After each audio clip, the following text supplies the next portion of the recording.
Hey, hey, hey, comic book friends. It almost feels like summertime in April. This is Damien, aka Sleepy Reader, and I'm going to do a return to my comic book countdown. This time around, I'm looking at comics scattered from about the past month, maybe the past 3 weeks of new comics, the ones that I've read, and I'm going to do a very subjective countdown on them based on my own reaction at the time I read them, what I enjoyed reading the most, starting from number 16. I've got 16 books from number 16 down to number 1. And cheers.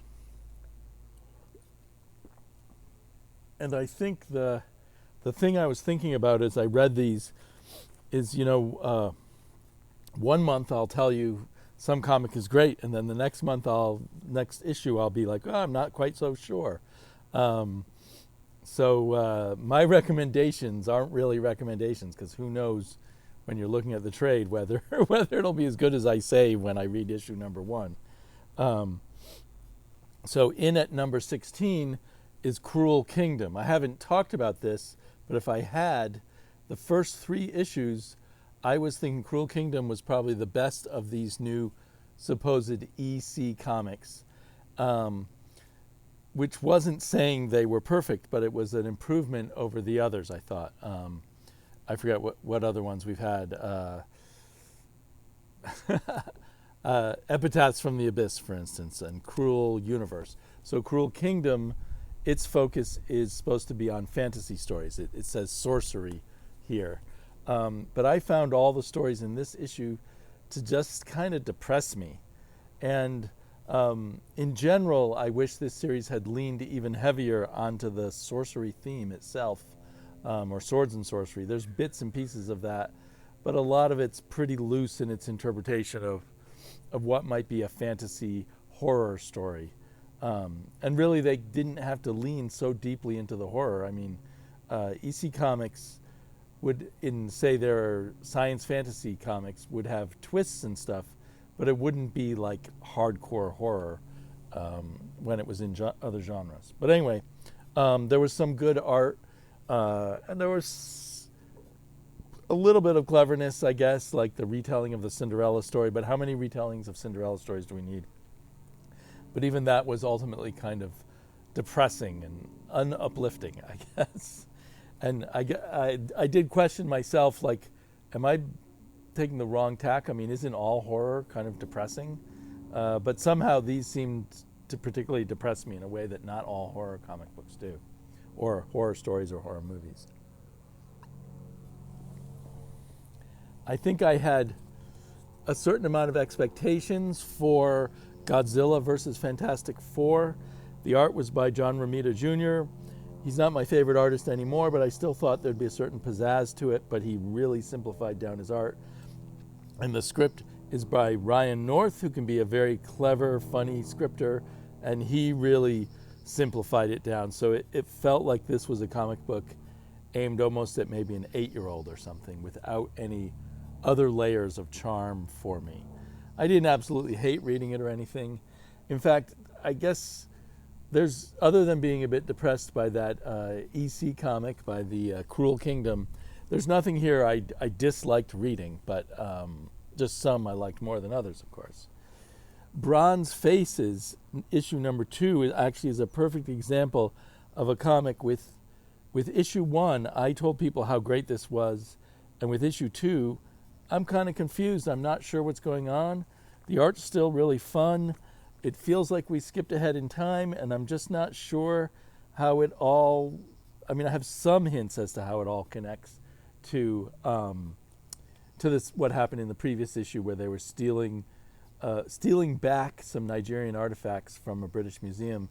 But now I guess there's some kind of complicated heist off of a train where there are people bidding on artifacts, and it didn't all click for me, and I wasn't sure if the characters were the same characters as from the first issue. There's just a lot that was left unexplained. I'll probably try issue 3 and see if I start tracking the story again, but it goes way down many notches from my opinion of issue 1. So that came in. Godzilla versus Fantastic Four was in at number 15. In at number 14 was Bronze Faces number 2. I picked up the beginning of a new Bitter Root miniseries, 1 of 5. I guess it's called The Next Movement.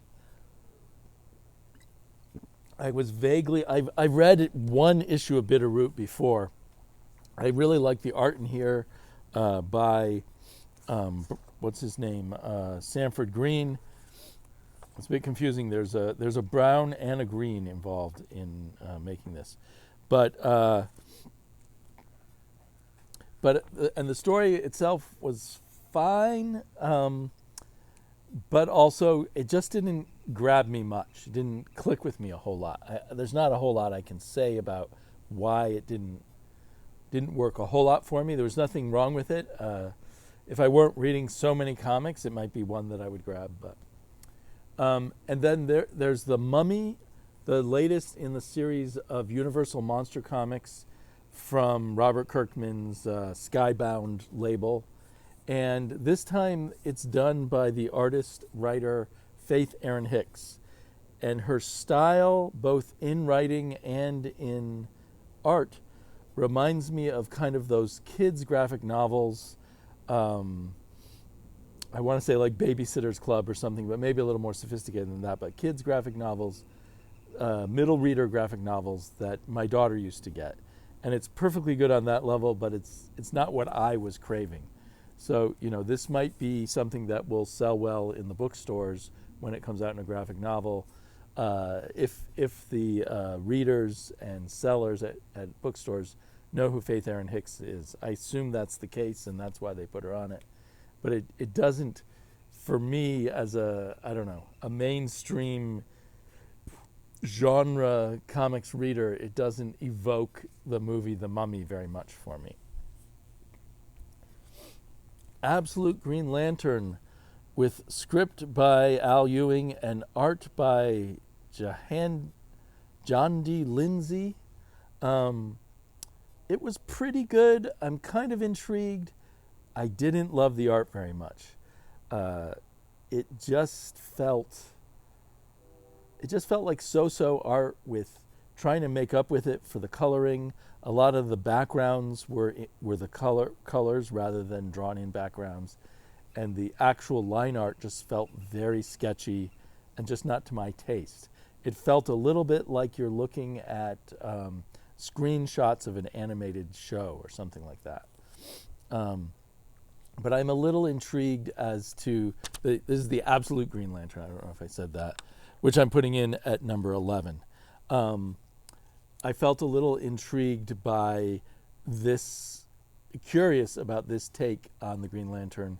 I think if I'm smart, I'll just wait to read it digitally because I do subscribe to DC's digital reading service. So in a month or two, I can read the next issue. In at number 10 is You'll Do Bad Things. This one had really cool art and really cool coloring. I really liked the look of it, but also the visual storytelling. And I gotta say, it's kind of a generic-ish serial killer kind of story, and those don't stick in my head. So I'm already sort of forgetting all the finer details in here. But I think I'll probably try another issue because I was quite charmed by the art, and it was fun enough to read, and it was a very fast read. And it's by Tyler Boss. I think he used to be an artist, and the actual artist Adriano Turtolesi, who I guess also did the coloring. He's definitely someone to keep an eye out for. I probably just butchered his name. In at number 9 is another comic I was hyping up from earlier issues, and I still like it, but it's a little lower in my estimation now. Howl from Ahoy Comics, written by Alyssa Whitney with excellent art by Morissette. And it almost felt like a repetition of issue 2. There's it's sort of inching along. We've sort of got the basic setup. I don't want to spoil too much about this sort of science fiction story that's happening to these 1950s science fiction writers and other people in Greenwich Village. But it just it didn't move a whole lot more forward. There's not much more revelations about what's going on, so it kind of it just didn't have as big of an impact. Although I love that cover. And you get it twice on the back and front. That's always cool. I like Ahoy for that.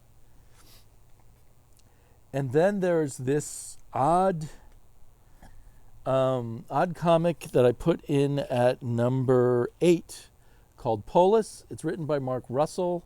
It's coming out from AWA, a publisher who pretty much disappeared recently, or has disappeared in the past year. It also is credited to Futurific, and it's called the Protopias Collection. And I have a feeling that it's kind of like somebody's project, that they are piggybacking on AWA. So AWA is putting it out for them, but they maybe packaged it. I don't know. But it has this kind of cool, kind of grim dystopia / utopia story, or apocalypse with a utopia as a bonus. And I guess that's what a protopia is. It's a partial utopia, maybe.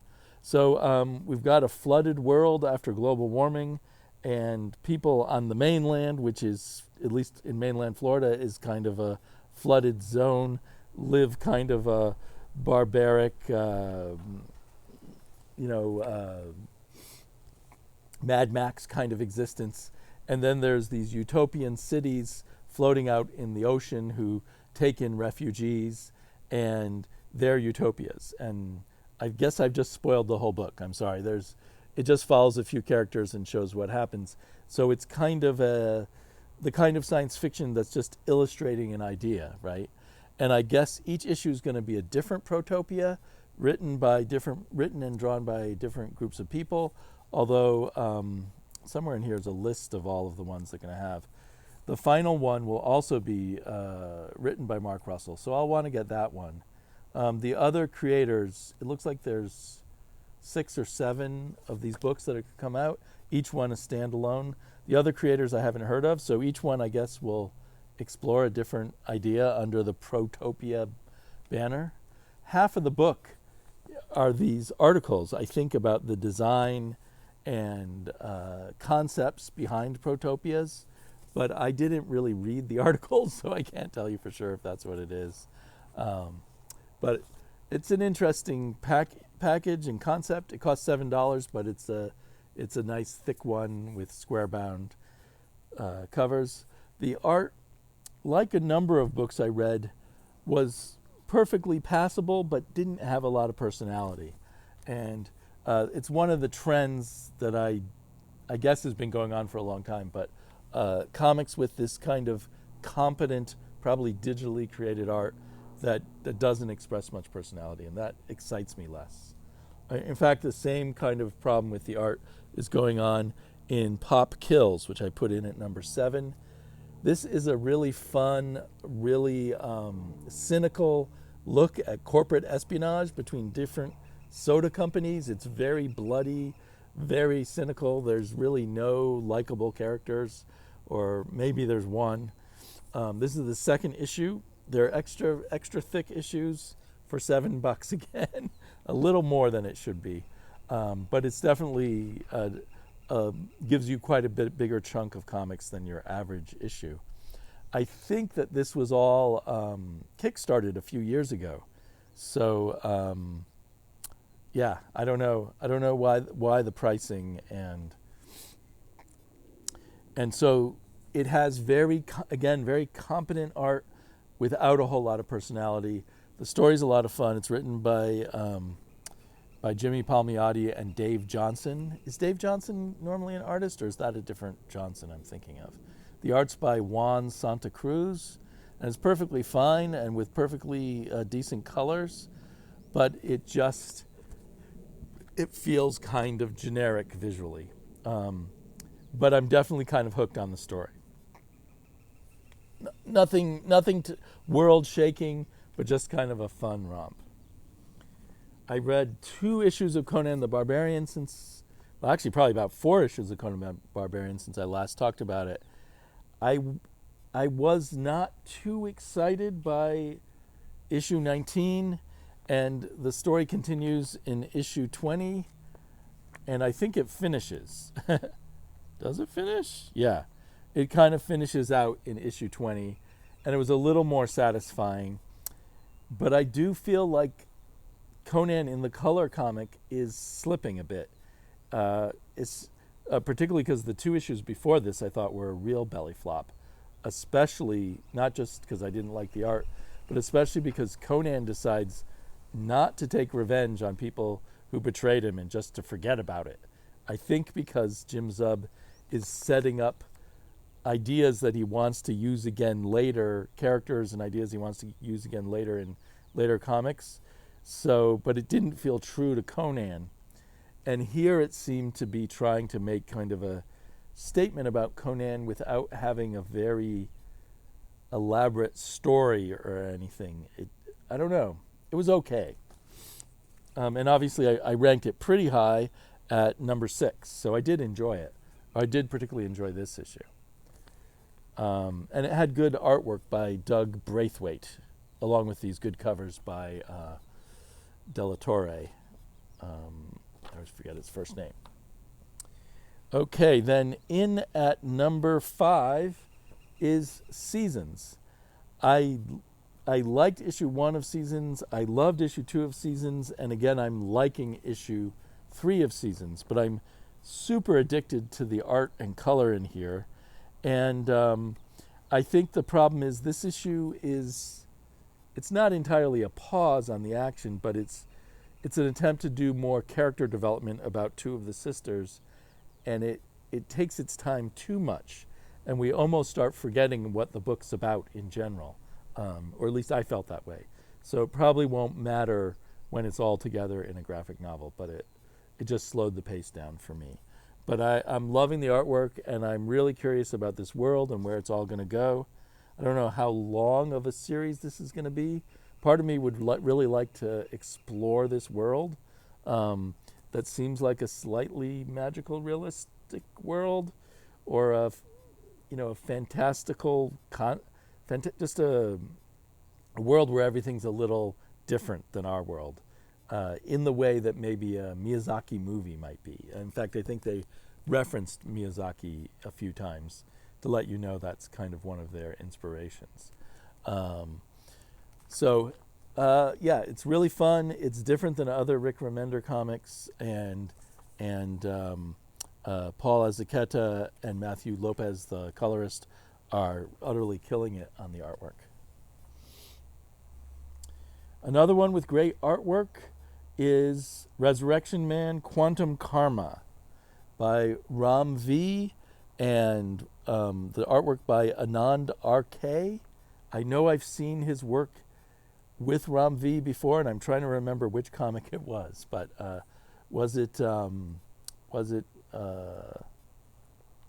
having a brain fart. But anyway, amazing artwork.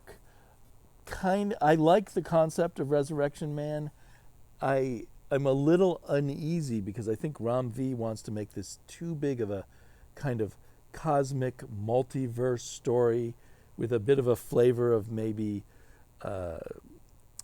Hindu or Eastern ideas of worlds that keep being reborn, cycles of mythic kind of cycles, which could be interesting, but it almost feels too big for this character. Like, I'm always a little bit against taking standard DC characters and making them part of some giant mythos rather than just standing on their own, if you know what I mean.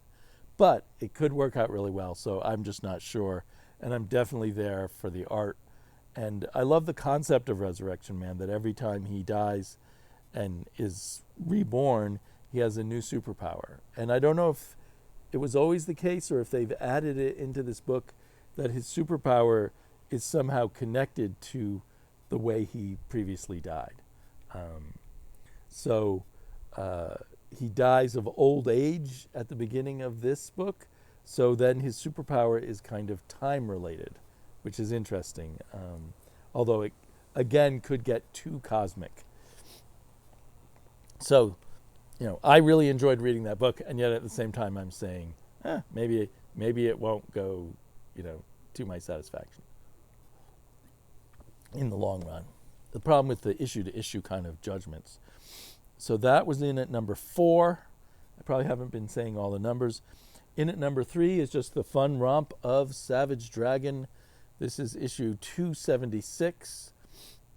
There's the back issue. There's a backup story about Aquaria and Cyrena, but I didn't read the backup. But I loved the main story, which was mostly an adventure with Amy Dragon and her tiger buddy. I'm now trying to remember what his name is. But anyway, the art and color and just the fun story continues to kill it with Savage Dragon. And so in my current mode with I may eventually get tired of Savage Dragon again, but currently I'm like, every time a new issue of Savage Dragon comes out, I'm like, yay, I'm going to have some fun and it's going to look good. And there you are. I really loved at number 2, We're Taking Everyone Down With Us, which is by Matthew Rosenberg. The artist is Stefano Landini, and the 2 colorists, Roman Titov and Jason Wordie. And I've always loved Jason Wordie's colors. And this could be interpreted in 2 ways. Like, this first issue does a lot to set up things. It's a thicker issue. I don't know if all the issues are going to be thicker. They charged $5 for it, which is $1 more than your usual Image comic. Yes, it is an Image comic. But it's about a young girl being raised by her father, who's kind of a mad scientist. And and he's got lots of robots. The robots are really raising the young girl, and she's trying to figure out, what's up with her dad. And you could interpret either as he's a supervillain or he's like a Bond villain, maybe a little of both. And I think she is going to become a villain too. And there's a secret agency called Veil, which might be kind of like S.H.I.E.L.D., or might be viewed as like MI5 or whatever. What is it that Bond works for? MI something. And the agents of MI something seem pretty sleazy and awful. But so I think we're going to see the daughter go up against the secret agency. And I'm really looking forward to seeing more of the world as this develops. So again, it could be one of these things that doesn't develop as well as I'm hoping, but it's a really strong first issue. I enjoyed the art and the color a lot, and I'm really interested to see what happens next. Given that it's called You'll Do Bad Things, it's part of why I think the daughter's going to become a supervillain also, but maybe with some interesting twists and turns. So yeah, really cool comic. But my number 1 comic is a Marvel comic, and I almost never get Marvel comics these days. Or I wait to read them on the app, and then I usually just read older Marvel comics on the app, occasionally dipping into the new ones. But I decided not to wait because I heard good things about Daredevil, A Cold Day in Hell. In fact, I bought this off the rack rather than waiting because of Rockin' Robbie of Pop Culture Philosophers. I think it was his pick of the week a few weeks ago. And I grabbed it without looking at the price, and it was $7. And it is a thicker issue, possibly double length. I'm guessing more like 30 pages of story, but a really good story. Fantastic art by Steve McNiven. It feels to me like Steve McNiven's art is completely different than what I remember it being 10 or 15 years ago. It feels very much like a European graphic novel, not exactly Mobius-ish, but a little bit of touch of that. And McNiven does his own colors, and they are really really good and really kind of unique. It just had a different flavor than other comics that I've read recently. On the other hand, I guess there's a lot of callbacks in here to The Dark Knight Returns by Frank Miller, and it's also a bit of, like Old Man Logan or that type of thing. But given that you accept the genre, it's very post-apocalyptic or apocalyptic, and there's a little bit there's too many post-apocalyptic dystopian stories these days.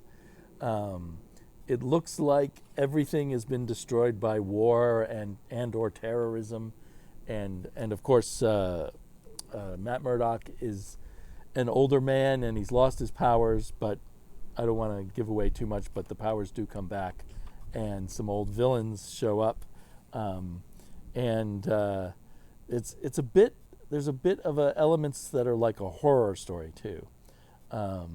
So I'm really interested to see where this goes and what they'll be able to pull off in 3 issues. Presumably they're all going to be kind of double-sized or nearly double-sized, so it might be the equivalent of a 5-issue or 6-issue run when it's all told.